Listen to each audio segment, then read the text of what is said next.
Hi, I'm Don Stanek and I'm your Agile coach. If you don't currently have an assistant, guess what? News bulletin, you are the assistant. I want you to go ahead and take a look at what your annual income is and what you think you should be making per hour. And if for some reason you think that you're worth less than $50 an hour as a realtor, you need to get on my calendar. We need to have a very serious conversation about what your expectations are in this business. Many of the people that I coach get to that point where they actually need an assistant, they want an assistant, they just don't know how to make that transition. And they put a lot of intentional psychological barriers in their own way to prevent forcing the issue. Like, I don't have enough money. I don't have money. Why? Because there's no money in real estate? Do you really believe that? Probably not.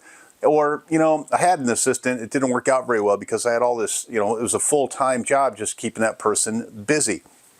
Well, that's an execution issue. That doesn't have to do with the assistant. It has to do with how you're set up.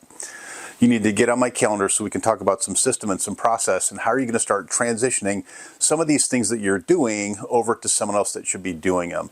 At Reagile, we try to achieve this very, very early in our processes. Why do we do this? Because I know that if you can transition to an assistant, this means that you've got your own system and process, standard operating procedure and checklist, and all of these things have gone beyond you're just doing them. Now you started to document them. Once you document them, you've made a critical step being able to transition and hand work off to a subordinate.